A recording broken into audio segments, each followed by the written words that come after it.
White paper में आपका स्वागत है। मैं हूं विनोद कुमार। दर्शकों, एक मरतबा फिर जम्मू कश्मीर की आवाम को उम्मीद जगी है। उम्मीद इस बात की जगी है कि जल्द स्टेटहुड मिलेगा। ये उम्मीद किसने जगाई है? अर्जुन राम मेघवाल, जो कानून और न्याय राज्य मंत्री है, स्वतंत्र प्रभार, उन्होंने आज स्टेटमेंट दी है कि जल्द ही जम्मू कश्मीर को राज्य का दर्जा मिलेगा। लेकिन साथ साथ उन्होंने ये भी कहा कि ये जो वादा है ये खुद गृहमंत्री अमित शाह ने भी सदन के पटल पर किया था। ये सब हम सब जानते हैं कि जैसे ही 5 अगस्त 2019 को 370 में संशोधन हुआ, 35 को हटाएगा, उसके बाद 2 यूटीज बन गई। लद्दाख अलहदा हो गया और जम्मू कश्मीर अलहदा हो गया। उसके बाद केंद्र सरकार ने बार बार ये वादा किया कि पहले डिलिमिटेशन होगा, उसके बाद चुनाव होंगे और उसके बाद जो है स्टेटहुड का दर्जा दिया जाएगा। 2 पड़ाव पूरे कर लिए गए, यानी पहले डिलिमिटेशन हुई और उसके बाद चुनाव हुए। चुनाव में चुनी हुई गवर्नमेंट आ गई, पॉपुलर गवर्नमेंट आ गई, जो नेशनल कॉन्फ्रेंस की अगुवाई गवर्नमेंट है वो आ गई है। लेकिन अब तीसरे पड़ाव को लेकर के बार बार ये मुद्दा उठाया जाता है। कहा जाता है कि जब तक स्टेटहुड नहीं मिलेगा ये सरकार, चुनी हुई सरकार, खुलकर का काम नहीं कर सकती है। सदाकत भी है, ये मानते भी हैं, ये क्लेम भी करते हैं। हालांकि भाजपा कहती है कि ये इसलिए फुल फ्लेज स्टेटहुड मांगा जा रहा है क्योंकि ये खुलकर के खेलना चाहते, जैसे पहले पुलिस को अपने हाथ में लेकर के करते। ये सुनील शर्मा जो एलओपी, उन्होंने इल्जाम लगाया था सरकार पर। लेकिन नेशनल कॉन्फ्रेंस लगातार ये डिमांड कर रही है कि स्टेटहुड मिलने चाहिए। इससे ज्यादा कांग्रेस भी लगातार लोगों के बीच में पेनिट्रेट कर रही है कि स्टेटहुड मिलनी चाहिए, ये हमारा मौलिक अधिकार है। लगातार इस पर कार्रवाई भी कर। आज जब अर्जुन राम मेघवाल ने ये स्टेटमेंट दिया है, यूनियन मिनिस्टर हैं, उनका स्टेटमेंट एक मायने रखता है। लेकिन साथ साथ में जब वो ये कहते हैं कि गृहमंत्री अमित शाह ने भी सदन के पटल में ये कहा था कि पहले डिलिमिटेशन कमीशन, उसके बाद इलेक्शन और उसके बाद स्टेटहुड का दर्जा दिया जाएगा। लेकिन कल ही एक बड़े फंक्शन में गृहमंत्री अमित शाह ने यह कि 2029 तक वायलेंस फ्री कर दिया जाएगा जम्मू कश्मीर। ये 2 अलग अलग मायने रखते हैं, क्योंकि एक तरफ वो चाहते हैं कि जब वायलेंस फ्री हो तब जम्मू कश्मीर को स्टेटहुड का दर्जा दिया जाए। तो जो क्लेम कर रहे हैं वो क्लेम ये करें कि 2029 तक इसको वायलेंस फ्री यूटी कर दिया जाएगा। यानी मेघवाल जी कुछ कह रहे हैं, वो कुछ कह रहे हैं। लेकिन पहले हम सुनाते हैं कि अर्जुन राम मेघवाल, उनका क्या कहना है। देखिए ये महत्वपूर्ण विषय आपने उठाया है। ये विषय बहुत सेंसिटिव है, लेकिन जब हमारे गृह मंत्री जी हमारे लोकसभा में कह चुके हैं कि वो हक आपको मिलेगा, तो मिलेगा, उसकी प्रक्रिया है, प्रोसेस है। और मुझे लगता है कि इसमें आपको कुछ जल्दी कुछ आपको फैसला सुनने को मिलेगा। जल्दी शब्द का इस्तेमाल किया गया है, ये बड़ा इंपॉर्टेंट है। और साथ साथ में यह भी कहा कि संवेदनशील मुद्दा है, यानी सेंसिटिव, हाइपर सेंसिटिव इशू है।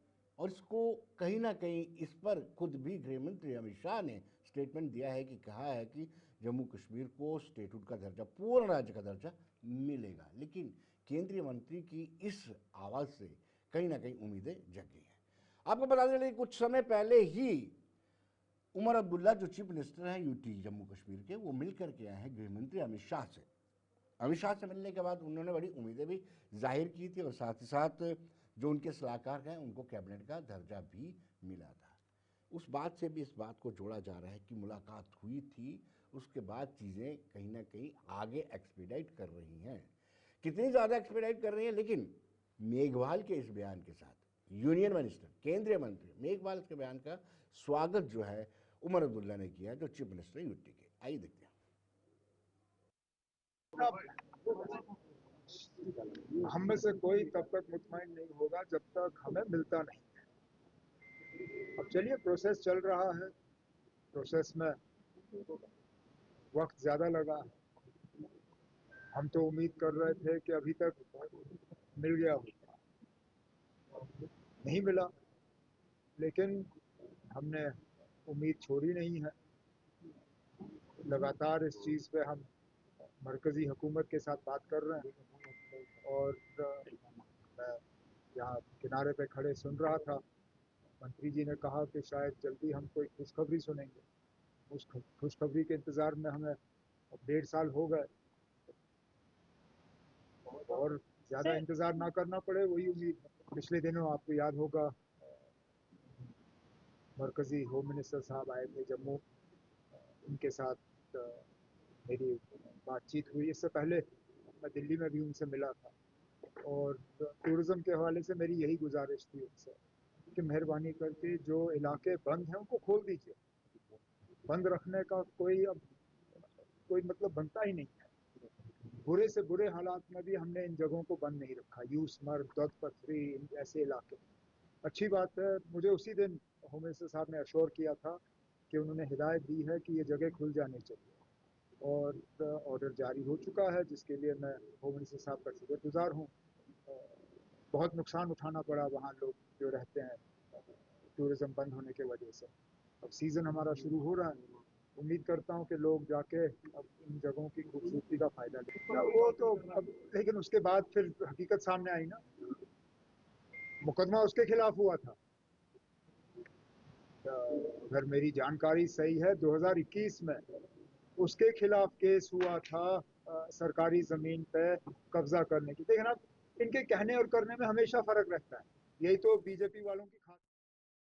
तो दर्शकों, दो चीज़ें सामने आई हैं। एक तो उमर अब्दुल्ला जो चीफ मिनिस्टर है, उनका ये कहना है कि कहीं ना कहीं अगर प्रोसेस चल रहा है और इस तरह से आश्वासन दिया गया है तो ये अच्छा संकेत है, पॉजिटिव सकारात्मक संकेत है। दूसरी ओर वो एक और बात उन्होंने कही कि जो टूरिस्ट प्लेसेस बंद किए गए हैं उनको खोलने की बात जम्मू में उमर अब्दुल्ला ने गृह मंत्री से की थी और कल ही ऐसा आदेश भी जारी हो गया है जिसमें जो बंद थे टूरिस्ट प्लेसेस उनको खोला गया है। यानी अब गृह मंत्रालय में उमर अब्दुल्ला की सुनवाई शुरू होगी। लेकिन हम चर्चा करते हैं, रजनी सेठी हमारे साथ जुड़ चुकी हैं, बीजेपी से ताल्लुक़ रखते हैं, प्रवक्ता हैं, बड़ी सीनियर नेता हैं। नम्रता शर्मा कांग्रेस से ताल्लुक़ रखती हैं और ताहिर सैयद एनसी से ताल्लुक़ रखते हैं। आप तीनों का बहुत बहुत स्वागत है और धन्यवाद आप हमारे कार्यक्रम में शामिल हुए। आप रजनी सेठी जी, आप इस स्टेटमेंट को कैसे देखते हैं कि कल ही गृह मंत्री ने यह भी कहा था कि 2029 तक जम्मू कश्मीर को वायलेंस फ्री कर दिया जाएगा और आज मेघवाल साहब कर रहे हैं कि जल्दी ही हम प्रयत्न करेंगे कि स्टेटहुड का दर्जा। लेकिन साथ साथ उन्होंने ये भी कहा कि गृह मंत्री ने पहले भी कहा हुआ है और ये मामला बड़ा संवेदनशील है, सेंसिटिव इशू है। रजनी जी।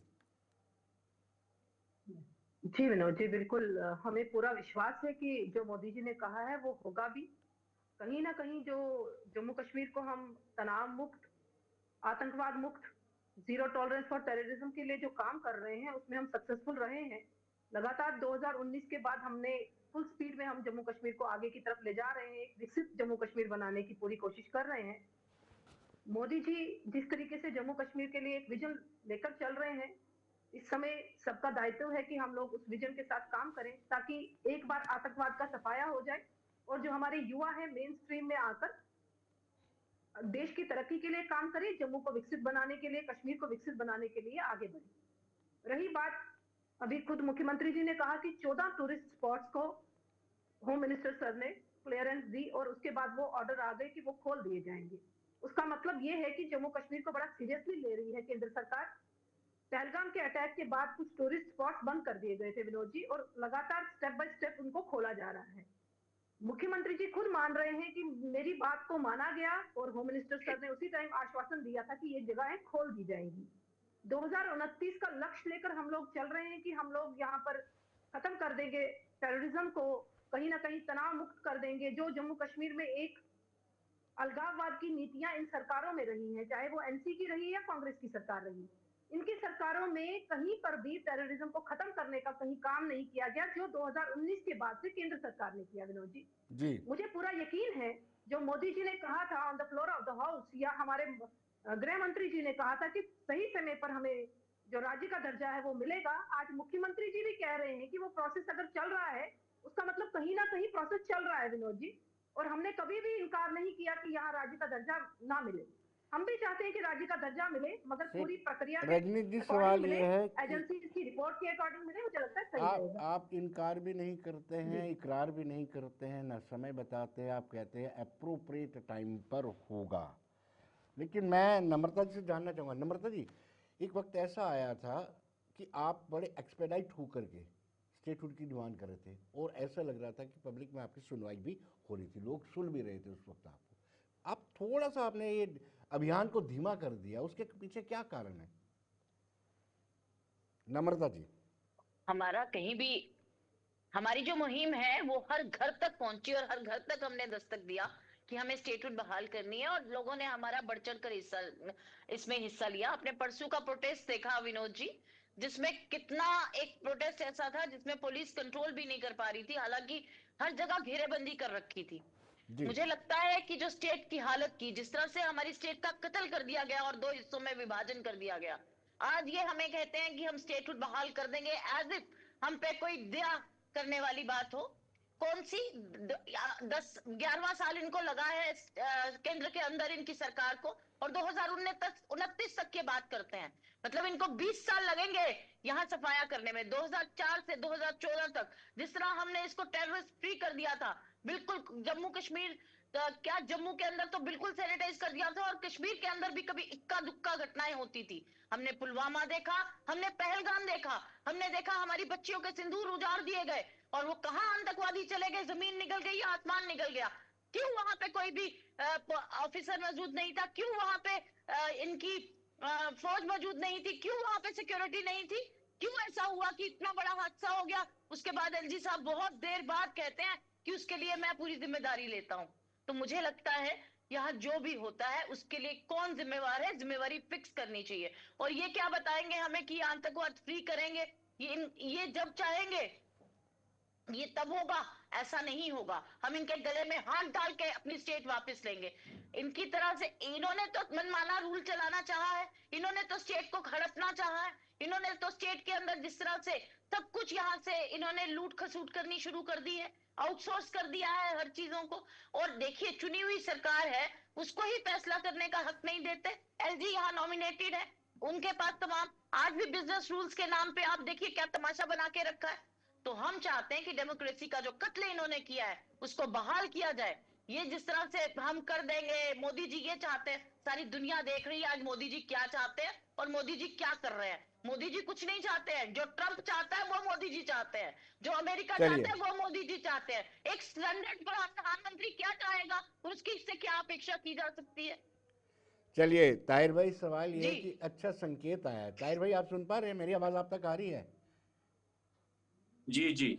एक अच्छा संकेत आया है कि गृहमंत्री से मुलाकात के बाद एक तो आपके जो चीफ मिनिस्टर है, हमारे जम्मू कश्मीर के चीफ मिनिस्टर, उनके सलाहकार को कैबिनेट का स्टेटस मिल गया, और दूसरी बात आज उसका खुलासा उन्होंने किया कि उन्होंने गृहमंत्री से आज जम्मू में जब जम्मू के दौरे पर थे गृहमंत्री अमित शाह, उनसे उन्होंने कहा था कि जो टूरिस्ट स्पॉट उनको खोल दिया जाए, और कल ही ऐसा ऑर्डर हो गया। यानी गृह मंत्रालय में अब उमर अब्दुल्ला यानी यूटी जम्मू कश्मीर के चीफ मिनिस्टर की सुनवाई शुरू हो चुकी है। ये अच्छा संकेत है। विनोद जी देखिए, अगर कोई अच्छी चीज होगी तो हम बात कही देते हैं, हम छुपाएंगे नहीं। Honourable chief minister Omar Abdullah साहब ने आज जो बात कही, आप जानते हैं कि उमर साहब के पास जो है सयाहत का महकमा भी है, टूरिज्म का महकमा है, तो जाहिर सी बात है कि एक उनके लिए एज ए चीफ मिनिस्टर भी और एज ए टूरिज्म मिनिस्टर भी ये कंसर्न था। हमने जब 90s में यहाँ मिलिटेंसी पीक पे थी, या उसके बाद भी जब यहाँ इलेक्टेड गवर्नमेंट बनी 96 के बाद, जब यहाँ हालात खराब थे, लेकिन उस दौरान भी कभी कोई टूरिस्ट जो है स्पॉट को जो है वो बंद नहीं किया गया था।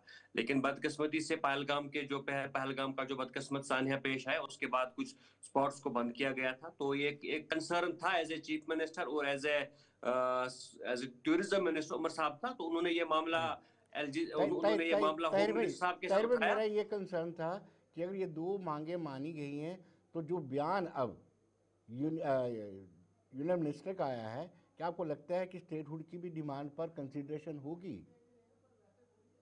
इसलिए देखिए विनोद जी, स्टेटहुड बड़ा इंपॉर्टेंट चीज है। ये बहुत ही बड़ा पॉलिटिकल मसला है, जो जितना जल्दी हो सके उतना जम्मू कश्मीर को जो है स्टेटहुड दिया जाना चाहिए। उमर साहब बार बार कहते हैं कि यूनियन टेरिटरी विद लेजिस्लेचर का जो कॉन्सेप्ट ही है वो कॉन्सेप्ट ही गलत है।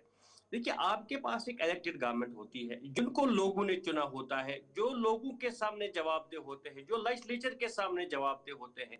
आज आप देख रहे हैं असेंबली चल रही है, सवाल फेस आज आज वहां पे गवर्नमेंट को करने पड़ रहे हैं, जवाब गवर्नमेंट को देना पड़ रहा है, अकाउंटेबल जो है गवर्नमेंट है। लेकिन जब जब आपके पास एक नीचे आपकी गवर्नमेंट है, लेकिन आपने ऊपर उसके उसके ऊपर एक जो है कमांडर रखा हुआ है, तो ऑब्वियसली चीजें जो है वो उस डायरेक्शन में नहीं चलती हैं। एक इंडिपेंडेंटली जो है चीफ मिनिस्टर या गवर्नमेंट जो है वो फैसला नहीं कर पाती है, क्योंकि आप बहुत सी चीजें इसमें होती हैं। इसलिए जो यूनियन टेरिटरी विद लेजिस्लेचर, अगर आपको यूनियन टेरिटरी रखनी है तो उसमें लेजिस्लेचर ही नहीं होना चाहिए। अब लेकिन लेजिस्लेचर है तो फुल स्टेट दे दीजिए, क्योंकि जो जब आपके पास फुल स्टेट होगी तब ही आप जो है काम अच्छे अच्छे तरीके से काम करने चाहिए। और आज जो लॉ मिनिस्टर ने, यूनियन लॉ मिनिस्टर ने जो बात की है, उसका उमर साहब ने वेलकम किया है और पार्टी भी उसका वेलकम करती है। और हम उम्मीद करते हैं कि जो वादा जम्मू कश्मीर के लोगों के साथ किया गया था कि हम जो है डिलिमिटेशन करेंगे, डिलिमिटेशन के बाद चुनाव होगा और चुनाव के फौरन बाद जम्मू कश्मीर को जो है स्टेटहुड दिया जाएगा। और हम चाहते हैं कि जितना जल्द हो सके स्टेटहुड बहाल किया जाना चाहिए, और स्टेटहुड जो है वो जम्मू कश्मीर लोगों के लिए है। रजनी जी, नम्रता जी ने कहा कि आपके कार्यकाल में ये 2014 के बाद से पठानकोट, उरी, पुलवामा, पहलगाम ये सब हुआ, और आप ये दावा करते हैं कि हम आतंकवाद 2029 में खत्म कर देंगे। डेट दे रहे हैं, टाइम दे रहे हैं। रजनी जी। विनोद जी, ये हम नहीं कह रहे, ये कश्मीर की जनता भी मान रही है और जान रही है कि मोदी जी के कार्यकाल में कश्मीर में अमन शांति का माहौल बना है। शायद नम्रता जी को नहीं दिख रहा, क्योंकि कोalition पार्टनर है, कोalition की मजबूरी है, इनको बोलना वही पड़ेगा जो एनसी की रात होगी। मुझे अफसोस इस चीज का है कि नम्रता जी को उस समय गुस्सा नहीं आया कि जब यहाँ पे असेंबली में खड़े होकर उमर अब्दुल्ला जी ने कानों को हाथ लगाया कि मैंने मैनिफेस्टो बनाकर गलती कर दी।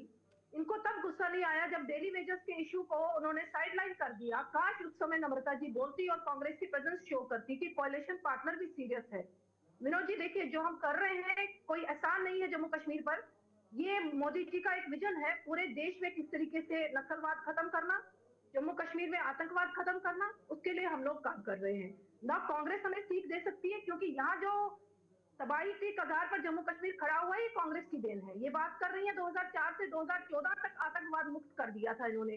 काश ये बात करती 1990 में आतंकवाद की पीड़ित जो कश्मीरी पंडित थे उसके कौन जिम्मेवार थे, ये वो बात भी केंद्र में आपकी सरकार थी, 2004 तक पहुंची है, 1990 तक केंद्र में आपकी सरकार थी तब। मैं बीच नहीं बोली आपकी, मेरी नम्रता जी मैं आपके बीच नहीं बोली, अपनी बारी में बोलिएगा। मैं सिर्फ आपको करेक्ट कर रही थी कि आपकी सरकार की केंद्र में रहे।